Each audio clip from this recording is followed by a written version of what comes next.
Good morning, dear students. Class 5th, take out your grammar books. Today we will discuss a new topic, prepositions.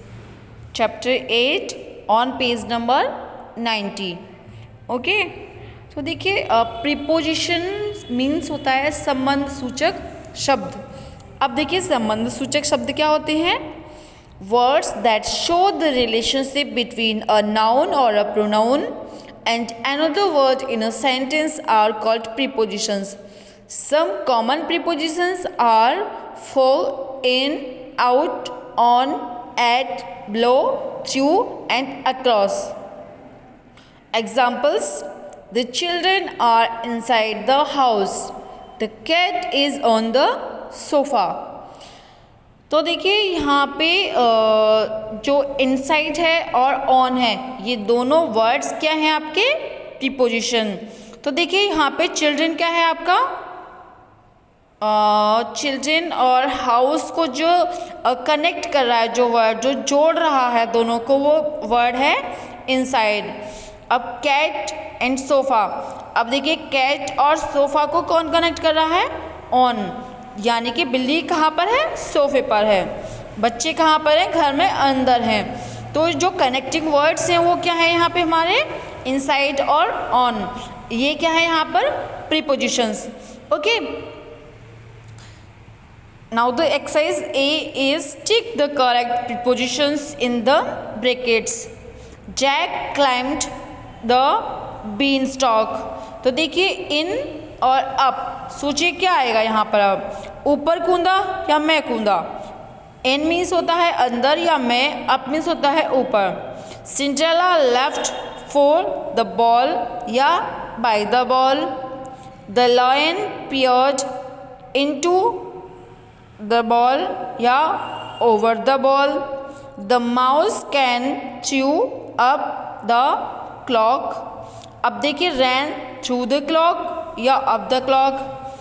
Hansal and Gretel got lost in the woods या on the woods. जंगल में खोए या फिर जंगल पर खोए. अब आपको यहाँ पर थोड़ा सेंटेंसेस को समझने की ज़रूरत है.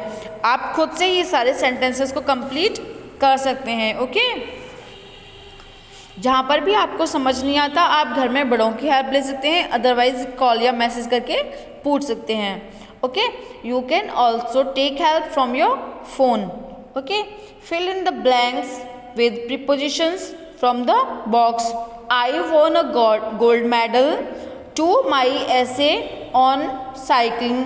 अब देखिए यहाँ पे आपको सोचना पड़ेगा कि 2 आएगा या 4 आएगा, क्योंकि आई यहाँ पे कुछ ऑप्शंस दे रखे हैं बॉक्स में, जिनको आपको अच्छे से रीड करके लिखना है. किसके लिए मुझे गोल्ड मेडल मिला? I won a gold medal to my ऐसे on recycling. Kalindi was leaning against the door when it swung open. John has gone to Agra with his parents. Lina borrowed a book from Jaya. We live near the school, so we are able to walk there easily. आपको ये सारे words sentences को पढ़ना है अच्छे से. That these sentences are correct और incorrect. अच्छे से पढ़िए और समझिए कि बॉक्स में जो प्रीपोजिशंस दे रखे हैं वो सारे सेंटेंसेस में सूटेबल हैं या नहीं. टिक the correct words with that will complete the sentences about the picture. तो देखिए यहाँ पे एक पिक्चर दे रखी है.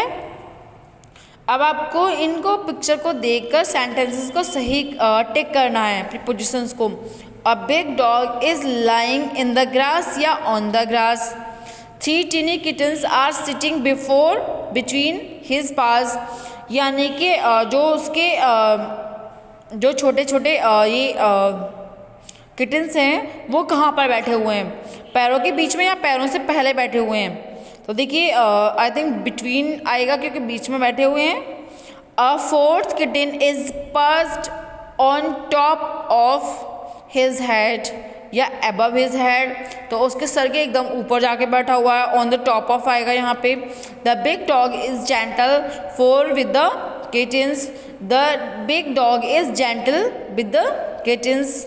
ओके, इसी तरह से आप एक्सरसाइज को कंप्लीट कर लेंगे।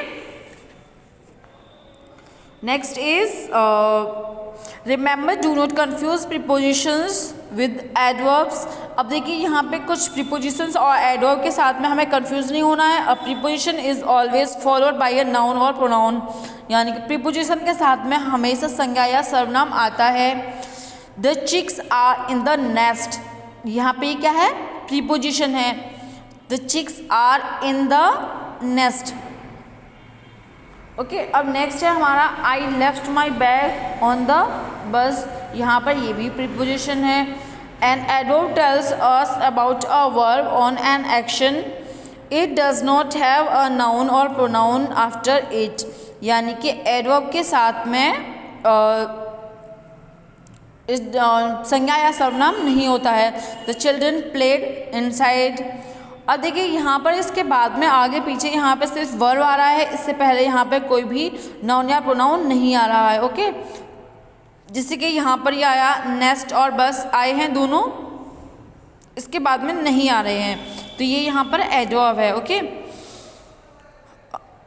आई होप आपको ये चैप्टर समझ में आ गया होगा। नेक्स्ट आपको इसी तरह से एक्सरसाइज कंप्लीट करनी है। Right whether each underline word in an adverb और अ प्रीपोजिशन। ओके, यहाँ पर लिखना है क्या ये एक एडवर्ब है या फिर एक प्रीपोजिशन है। Next is confusing preposition. अब देखिए कंफ्यूजिंग प्रीपोजिशंस क्या होते हैं, जैसे कि बिटवीन और अमंग। अमंग और बिटवीन दोनों का ही मतलब बीच में होता है, लेकिन किस तरह से बीच में होता है। Between is used to show something in the middle of or shared by two people. Among is used when we refer to more than two people. Between दो लोगों के बीच में प्रयोग होता है और among दो से अधिक लोगों के बीच में होता है। Okay, for example Rahul sits between Raj and Rahim. There are two Indians among the team of astronauts. अब देखिए टीम तो दो लोगों से नहीं बनती, टीम में दो से अधिक लोग होते हैं, इसलिए यहाँ पर हम अमंग का प्रयोग करेंगे। Okay, take care, bye bye.